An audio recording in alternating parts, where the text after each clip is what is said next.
안녕하세요. 그녀의 북살롱 미셸입니다. 오늘은 칼릴 지브란의 예언자를 낭독해 드리려고 합니다. 당신의 삶에 대해 더 넓은 안목을 지니고 당신이 지금 인간으로서의 삶을 경험하고 있는 영적 존재라는 사실을 깨달으라 라고 첫 문장이 되어 있네요. 당신의 삶에 대해 더 넓은 안목을 가지고, 그리고 당신이 지금 인간으로서의 삶을 경험하고 있는 영적 존재라는 사실을 깨달으라. 우리 한 명 한 명이 이런 소중한 귀한 그런 영적 존재라는 것을 깨달으라는 문기가 나와 있습니다. 칼릴 지브란에 대해서 소개를 좀 드려볼게요. 칼릴 지브란 하면 굉장히 유명하죠. 많이 알려져 있고, 그리고 저에게는 언제부터인지 릴케라는 시인과 함께 항상 동시에 떠오르는 분이 칼릴 지브란이에요. 그분의 이 영성 가득한 문장들을 어쩌면 시와 같은 느낌으로 보게 됐었던 것 같기도 하고요. 자, 그에 대해서 좀 소개를 드려보겠습니다. 1883년 레바논 북부에서 태어났다. 어려서는 정식 교육을 받지 않았고 신부에게 비공식적으로 종교 및 언어 교육만 받았다. 아버지의 도박벽 때문에 가정이 파탄 지경에 이르자 그의 어머니는 아이들만 데리고 미국으로 이민을 했다. 그의 가족이 미국에 도착했을 때 이민자 등록 과정에서 실수가 생겨 칼릴의 표기가 카힐로 바뀌었다. 학교에서 칼릴은 그림 그리는데 소질을 보였었고 브래드 홀랜드 데이라는 예술가를 스승으로 모셨지만 레바논에서 중등학교를 끝내려는 그런 생각으로 고향으로 돌아가게 되고요. 19살이 되어서 다시 보스턴으로 되돌아온 그는 당시 이미 누이 동생이 죽고 또 어머니와 형도 결핵으로 죽는 비극을 겪어야 했다. 그림 그리는 일에 몰두하는 한편 아랍어로 서사시와 단편소설, 수필 등을 써서 출판하기 시작했고요. 1908년 칼릴 지브란은 파리에 가서 2년간 그림 공부를 하게 됩니다. 1912년에 뉴욕으로 완전히 옮겨 그림도 이제 뉴욕에서 전시를 하고 아즈니아 알 무타카시라 부러진 날개라는 뜻의 제목을 가진 책을 출판했어요. 그 외에도 광인 등을 비롯한 여러 문학 작품들을 쏟아내기 시작합니다. 그러다가 1920년 아랍 작가회를 결성하게 되고요. 레바논과 시리아가 오토만 정권에서 해방되는 것을 돕고자 아랍어로 계속 글을 썼죠. 오늘 소개해드릴 예언자는 1912년에 처음 출판되었을 당시에는 그다지 평이 좋진 않았었다고 해요. 그러나 입소문이 나면서 베스트셀러가 되었고요. 1931년에 지브란이 죽고 나서 그의 동료들이 이 작품의 후속편이라 할 수 있는 두 권의 작품, 바로 예언자의 정원과 예언자의 죽음을 완성해서 출판했습니다. 자, 예언자라는 책 속의 문장 읽어드립니다. 여러분은 여러분의 육체에 갇힌 것도 아니고 집이나 들에 묶인 것도 아닙니다. 진정으로 여러분인 그것은 산보다 높은 데 살면서 바람과 함께 거니는 것입니다.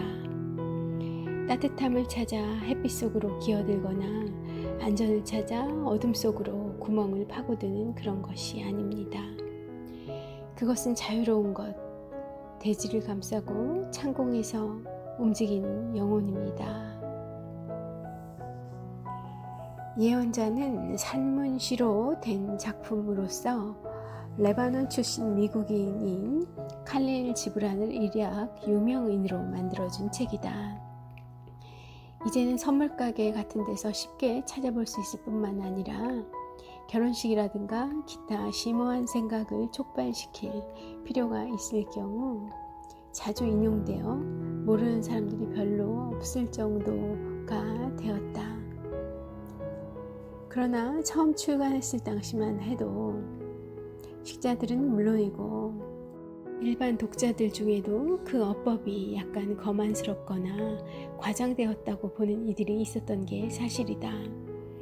그러나 지브란은 이 책에서 진정한 예술가와 학자로서 자신이 몸소 체험한 지혜를 보여주고 있다. 이 책은 오팔리즈라는 섬에 사는 알무스타파, 선택받은 자라는 의미예요.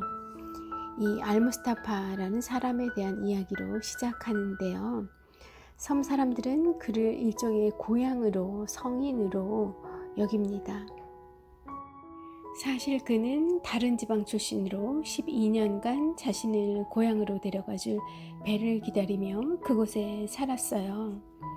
그러던 어느 날 그는 마을 위에 있는 언덕에서 자기를 태우고 갈 배가 들어오는 것을 목격하고 지금까지 알고 지내던 사람들과 이별해야 한다는 생각에 문득 슬픔이 밀려옵니다. 마을 원로들은 떠나지 말라며 그를 붙잡았죠. 그때 여자 예언자 하나가 앞으로 나와서 떠나야 한다면 떠나야 하겠지만 떠나기 전에 여기 모인 사람들에게 진리의 말을 해주고 떠나라고 간청합니다. 이 부탁을 받고 그가 한 말들이 바로 이 책의 근간을 이루고 있어요. 책 예언자는 주는 것, 먹는 것, 마시는 것, 옷 입는 것, 사고 파는 것, 죄와 벌, 법, 시간, 쾌락, 종교, 죽음, 아름다움, 우정 등 폭넓은 주제, 책에서는 주제를 언급하기를 이렇게 하고 있어요. 태어남과 죽음 사이의 모든 일에 대해서 불후의 영적 지혜를 전해주고 있습니다. 각 장에는 칼릴 지브란이 직접 그린 의미심장한 그림들도 들어가 있고요. 그중 몇 가지 주제만 살펴볼 텐데요.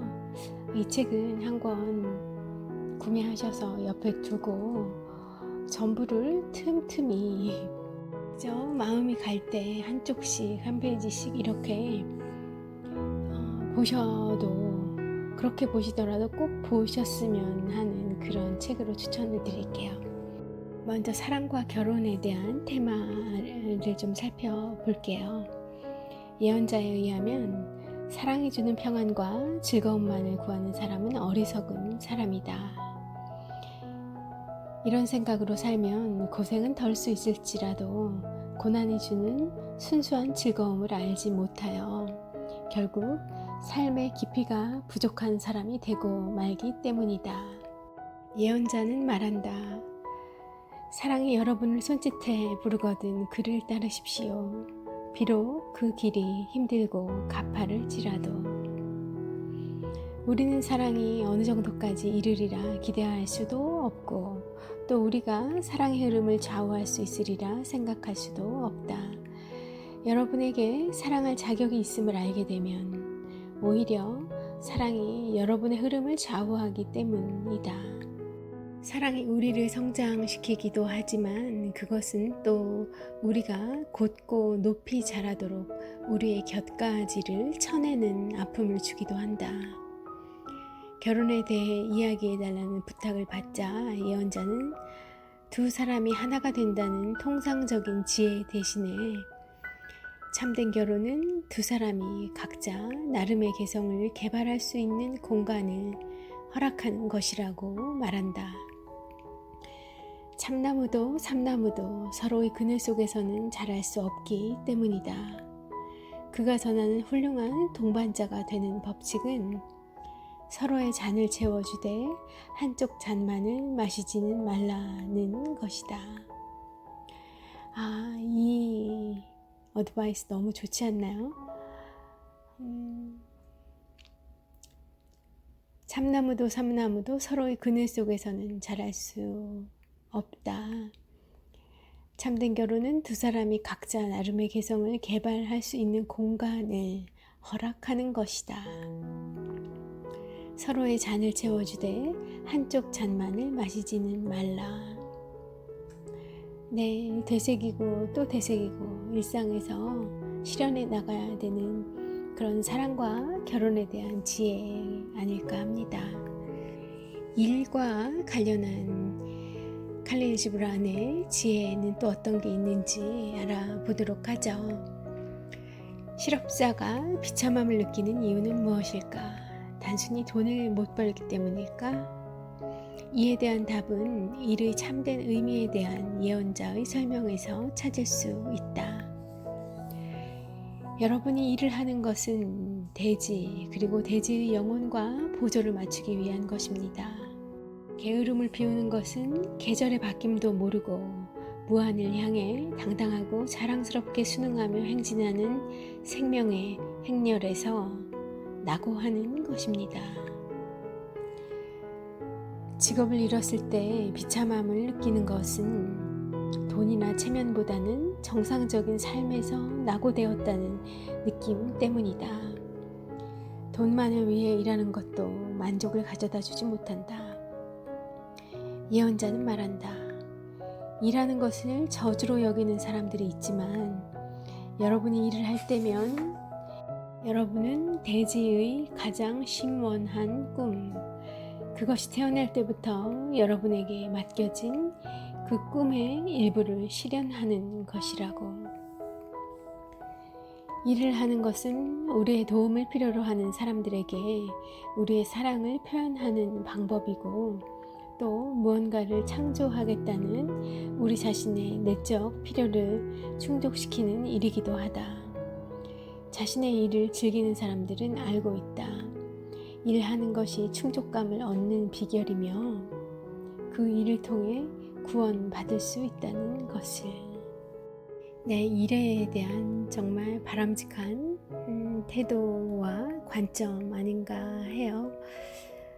그러면서 또 한편으로는 동시에 정말 내가 좋아하는 일을, 내가 원해서 하는 일을 하는 것이 더욱 절실하구나 하는 생각을 합니다. 칼릴 지브란 같으면 저의 이런 생각에 뭐라고 할까요? 잘은 모르겠어요. 그런데 꼭 좋아하는 일을 찾아서 하려고 애를 쓰는 것이 답은 아니다. 네가 지금 하고 있는 일을 좋아하는 마음을 가지고 애써 해 나가다 보면 어느새 그 일이 당신이 하고 싶었던 그 일이 없다는 것을 깨닫게 될 수도 있다. 이런 말씀도 좀 하실 수 있지 않을까요? 해 주실 수 있을 것도 같고요. 일을 통해 태어날 때부터 여러분에게 맡겨진 그 꿈의 일부를 실현하는 것이다. 그리고 그로 인해 충족감을 얻을 수 있고 그 일을 통해 구원받을 수 있다.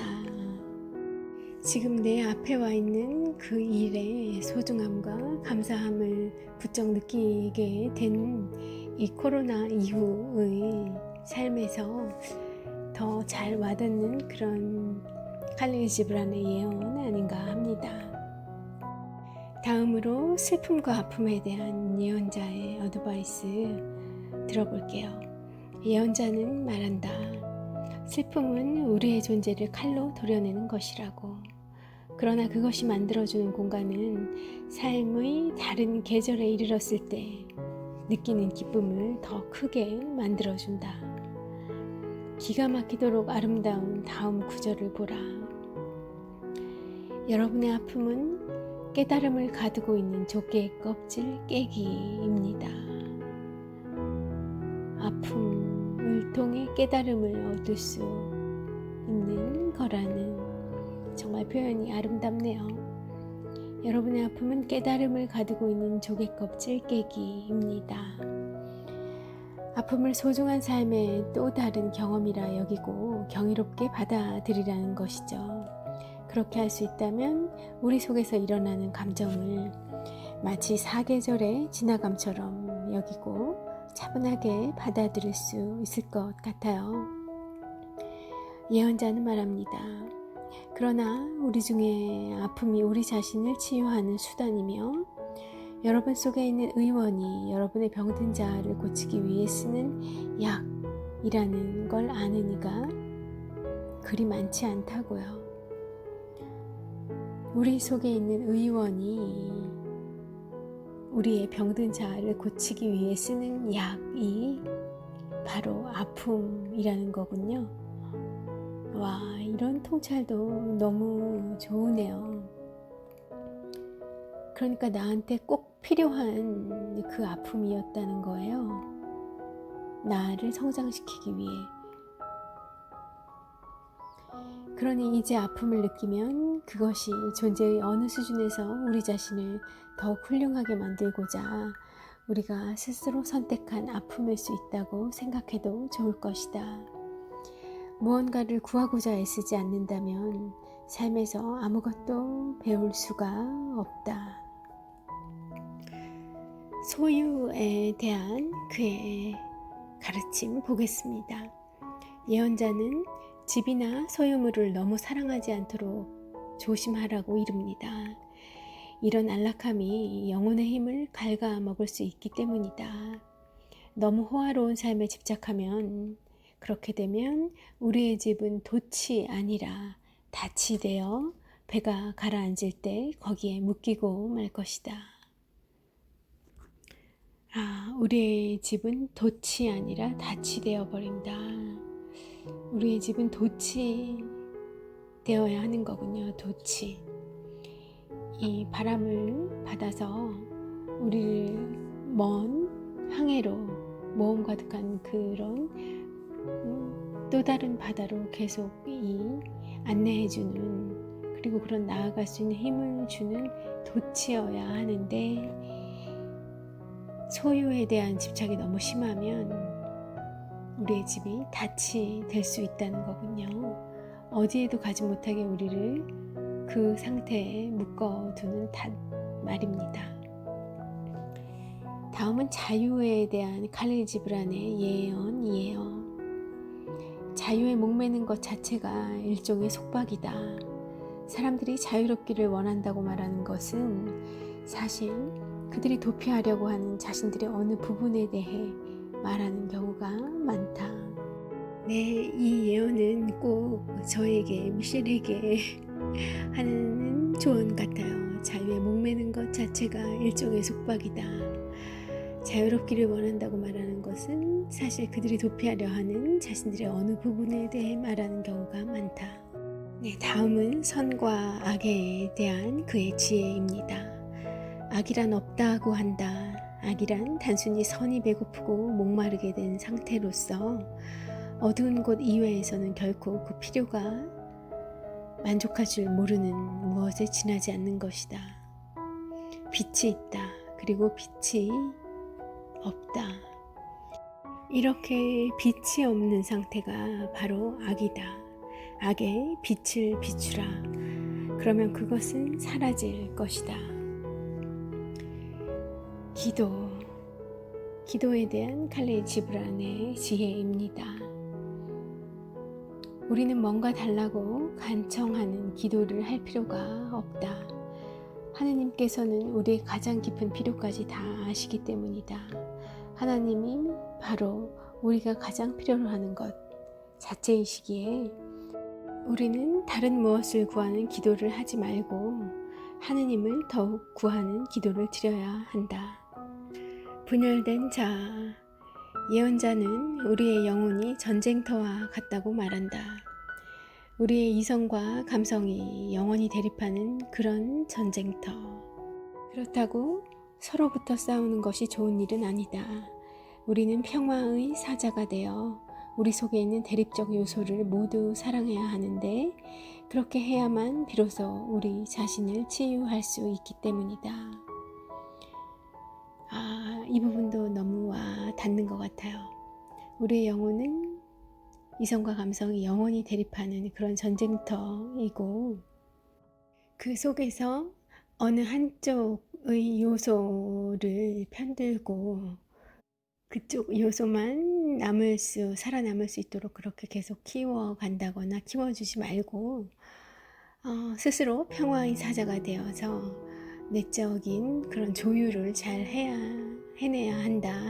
그래야만 우리 자신이 병들지 않고 상처가 났더라도 그것을 치유할 수 있다는 이야기 같습니다. 우리 스스로가 평화의 사자가 되어서 내 속에 이성과 감정, 대립되는 감정들, 그 감정들 간의 날선 공방, 이런 것들을 스스로 잘 판단해서 잘 지켜보고 있다가 이 친구가 좀 과한데? 그러면 좀 눌러주고 이럴 때는 좀 너가 튀어나와야지, 그렇다 싶으면 좀 이렇게 북돋아주고 이래야 하는 것 같습니다. 이렇게 살다 보면 사실 나를 다스리는 것도 벅차서 세계를 구한다거나 회사를 구한다거나 나라를 구한다거나 어쩌면 가정을 구한다거나 이런 것들까지 생각이 못 갈 수 있을 것 같아요. 그러기에는 인생이 너무 바쁘네요. 나 다스리기도. 여러분은 어떠신가 모르겠습니다. 그러나 그 속에 반드시 분열된 자아들이 있으실 거예요. 한번 생각해 보시는 시간 되면 좋을 것 같고요. 다음은 경계 없는 자아에 대한, 그러니까 무한한 자아에 대한 예언자의 말씀을 좀 들어보죠. 예언자는 자기 앞에 모인 사람들에게 우리가 이 지상에서 사는 삶은 더 큰 자아의 일부에 지나지 않는다는 사실을 전하려고 합니다. 우리는 모두 우리 속에 거대한 자아를 가지고 있어요. 우리가 먼저 할 일은 이런 자아가 있다는 것을 인정하는 것입니다. 예언자는 말합니다. 선이란 여러분의 거대한 자아를 사모하는 마음에 있는 것이라고요. 그러므로 자아를 아는 알을 추구하는 일은 우리 속에 있는 지고 선을 찾아 나서는 것이다. 자아를 알기 위해 노력하고 추구하는 그런 삶은, 그런 일은 우리 속에 있는 지고의 선을 찾아 나서는, 추구하는 그런 삶과 같다는 이야기입니다. 이 부분이 어떻게 와 닿으실지 모르겠어요. 아마 굉장히 낯설고 멀게 느껴지시거나 이게 왜 귀신 신나를 까먹는 소리야, 아니면 이거 뭐 뜬구름 잡는 듯한 그런 얘기라고 생각되시는 분도 있을 수 있고, 잘은 모르겠지만 내 속에 그런 큰 자아가 있어, 큰 선을 지향하는 마음이 있어, 그리고 크게 우리는 모두 하나라는 생각이 조금씩 꿈틀거리신다면 그거는 조금 이런 세계와 가까운 시간들을 많이 보내신 것 같아요. 저는 다행히도 제가 원하는 게 후자이니까, 바로 이 경계 없는 자라는 예언자의 가르침이 아주 영성 가득하게 온몸으로 이해가 되는 것 같습니다. 혹시 잘 와닿지 않으신다면 예언자 책을 한 권 사두시고 한 해, 두 해, 세 해, 네 해 가는 시간과 함께 조금씩 음미하시면 어떨까 권해드리고 싶어요.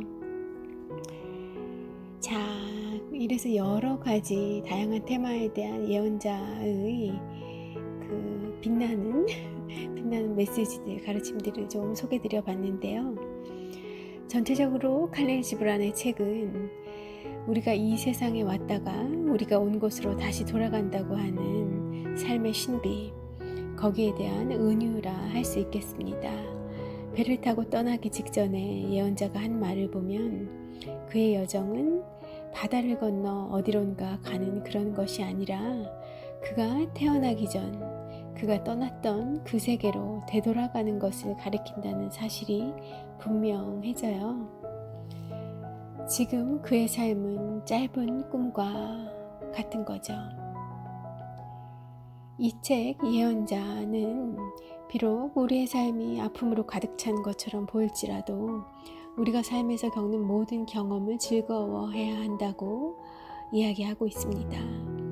우리가 죽으면 삶에는 일정한 유형이나 목적이 있었다는 것, 지금 우리에게 좋은 것 혹은 나쁜 것처럼 보이는 것이라도 우리의 영혼을 위해 결국은 모두 좋은 것이었음을 알고 고마워하게 될 것이기 때문입니다. 예언자는 그의 출발을 기다리고 있는 사람들에게 분명 그들이 모두 놀라워했을 말을 남겼어요. 읽어드릴게요. 잠시 후 바람 위에서 한순간 쉬고 나면 또 다른 여인이 나를 낳을 것입니다. 그는 자신의 하늘 근원을 잊어버리고 삶을 힘없이 살아가는 많은 이들을 일깨울 수 있는 능력을 가진 더욱 앞서간 영혼으로 다시 올 것을 약속한 거죠. 메시아인가요? 그렇지만 독자에 따라서는 예언자가 말하는 나라는 것이 환상일 수 있다는 것, 예언자가 이 지상에 살 동안 다른 사람들과 모든 형태의 생명이 분리되었다는 생각이 진실이 아니라는 것을 말하는 것으로 이해할 수도 있을 것 같고요. 우리는 지금은 잊어버린 더 큰 통일된 하나의 개체화된 표현일 뿐이라는 거죠. 더 큰 통일된 그런 하나의 개체화된 표현일 뿐 결국 우리는 하나였다라는.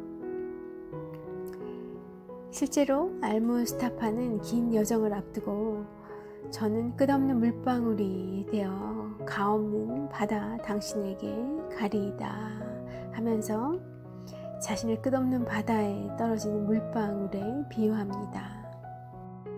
이처럼 우리가 무한한 근원에서 잠시 나왔다가 돌아갈 존재라고 여기는 것은 큰 위로를 안겨줍니다. 많은 사람들이 예언자를 읽으면서 평화와 해방감을 느끼는 것도 바로 이런 위로를 받을 수 있기 때문인 것 같아요. 끝으로 함께 읽으면 좋은 책을 소개해 드릴게요. 갈매기의 꿈, 제가 소개해 드린 적이 있죠. 그리고 행복의 연금술, 그리고 영혼들의 여행, 이런 책들을 함께 읽으시면 더 이해가 잘 되실 수 있고요. 더 큰 울림이 있으실 거예요. 그렇지만 이 책 단독으로 보더라도 곁에 두고 잠자기 전에 한 구절 한 구절씩 이렇게 2, 3년간 읽어간다 하더라도 너무나 내 영혼의 그 쉼터, 영혼의 힐링, 그리고 영혼의 옹달샘, 그런 많이 힘이 되어줄 수 있는 그런 책이지 싶어요. 네, 오늘 금요일입니다. 시간이 어찌나 빠른지요. 그죠? 오늘 하루도 잘 한 주 마감하시고요. 그리고 또 내일 토요일에 어울리는 그런 책으로 미셸은 다시 찾아오겠습니다. 좋은 하루 되십시오. 미셸이었습니다.